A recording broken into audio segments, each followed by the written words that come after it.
हरे कृष्णा।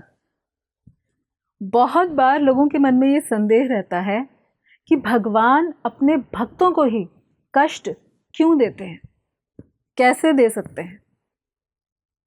तो हम बताना चाहेंगे कि भगवान अपना भजन करने वालों को कष्ट देने की बात तो बहुत दूर रही, वो अपने भक्तों को कष्ट देने की बात सोच भी नहीं सकते। ये कष्ट देने की बात नहीं है। देखिए, जो पढ़ाई करता है उसी की तो परीक्षा होती है, जो पढ़ता ही नहीं उसकी परीक्षा क्या होगी। जो बच्चे स्कूल में नाम ही ना लिखवाएं, पढ़े ही ना, उनकी परीक्षा क्या होगी। जिसे 10वीं पढ़नी ही नहीं तो क्या करें।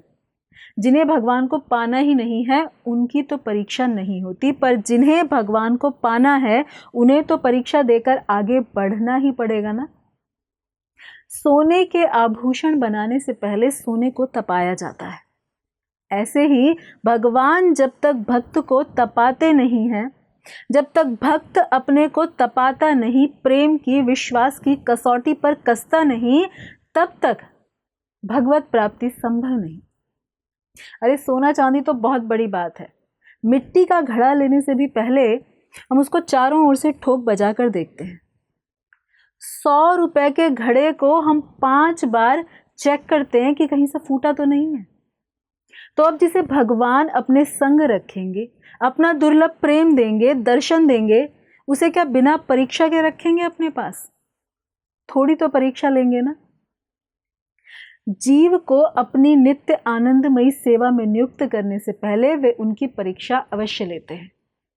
भगवान अंतर्यामी है, कौन कितने पानी में है उन्हें सब पता होता है, फिर भी परीक्षा लेने की आवश्यकता होती है, क्योंकि इससे जीव को भी पता लग जाता है कि वो साधन में, भजन में कितना आगे बढ़ा है। सुदामा 4 दिन से भूखे थे, पूरा परिवार भूखा था, बच्चे, पत्नी, सब। किंतु सुदामा का दृढ़ निश्चय यही कि 4 दिन का भूखा मर जाऊं तो भी तुझे छोड़ने का तो सवाल नहीं।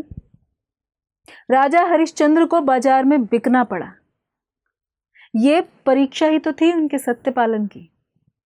मोर ध्वज ने अपने बच्चे को आरे से चीर कर दान कर दिया सत्य के लिए, परीक्षा थी भगवान की। तो भगवान की परीक्षा में खरा उतरना पड़ेगा, क्योंकि सहज में भगवान प्राप्त नहीं होते। बिना मेहनत के तो 100 रुपए नहीं मिलते, तो बिना भक्ति के भगवान कैसे मिल जाएंगे। इसलिए यदि जीवन में कोई दुख आवे, कोई विपत्ति आवे, तो समझ लीजिएगा कि भगवान अपनी कसौटी पर कसकर देख रहे हैं कि भक्त कच्चा है या पक्का। बस आप टूट मत जाइएगा, विश्वास रखिएगा, वो आएंगे और सहायता भी करेंगे। जैसे द्रौपदी ने विश्वास रखा, गजेंद्र ने विश्वास रखा। तो जो परीक्षा में सम्मिलित हैं, जो भक्ति के स्कूल में बैठे हैं, उनकी परीक्षाएं हो रही हैं। जो भक्ति के स्कूल में भी पहुंचे ही नहीं तो वे परीक्षाओं से बचे हुए हैं। तो भगवान परीक्षा इसलिए लेते हैं क्योंकि वे लोग भक्ति के स्कूल में पहुंच चुके हैं। आपने देखा होगा कि आजकल फल वाले फलों को कच्चा तोड़ लाते हैं और उन्हें गोदामों में ले जाकर कार्बाइड से पका देते हैं, लेकिन वे फल न तो प्राकृतिक पके हुए फलों की तरह स्वादिष्ट होते हैं और न ही सेहत के लिए किसी तरह अच्छे। इसी प्रकार भगवान यदि जीवों को बिना साधन भजन के सिद्धावस्था तक पहुंचा दें तो वे भी कार्बाइड से पके हुए फलों की तरह सेवा के योग्य नहीं होंगे। और जो लोग भगवान को सच में प्रेम करते हैं, उन्हें अथवा उनकी सेवा को पाना चाहते हैं, उन्हें भगवान द्वारा ली गई परीक्षाएं कठिन लगती ही नहीं, बल्कि उन्हें तो परीक्षाओं में आनंद आता है, क्योंकि उस समय भगवान भक्त के हर समय अंग संग रहते हैं।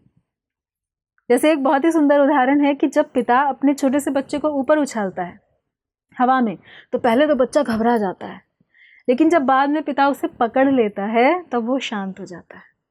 और पिता द्वारा दोबारा ऐसा किए जाने पर उसे बहुत आनंद आता है, हंसता है, क्योंकि अब उसे पता है, पूरा विश्वास है पिता पर कि वो चाहे कितना भी ऊपर उछाल लें वापस पकड़ ही लेंगे। यहाँ तक कि जब पिता 5-6 बार इस तरह से अपने पुत्र के साथ खेलता है और खेलने के बाद बैठ जाता है, यानी उसे उछालना बंद कर देता है, तो पुत्र रोने लगता है कि उछालो मुझे, फिर से उछालो। यानी भक्त लोग तो भगवान से कष्ट ही मांगते हैं, क्योंकि दुष्ट कृतिवान व्यक्ति को छोड़कर सभी को दुख में भगवान का स्मरण होता है। और इसका दूसरा कारण ये है कि भक्त अपने जीवन में स्वयं कष्टों से जूझकर हम जैसे क्षुद्र जीवों को ये शिक्षा देना चाहते हैं कि यदि तुम्हारे जीवन में भी ऐसी घटनाएं घटें तो तुम भी भगवान का भजन मत छोड़ना। तो पांडवों की तरह सदा भगवान के आश्रय में रहिए और पूर्ण समर्पित हृदय से भगवान की भक्ति करते रहिए। धन्यवाद। हरे कृष्णा। ऐसे ही और भक्तिमय कार्यक्रमों के लिए देखिए हरे कृष्णा टेलीविजन और इसे प्राप्त करने के लिए आप अपने केबल अथवा DTH ऑपरेटर से संपर्क करें तथा और अधिक जानकारी के लिए आज ही डायल करें 7666 839 839।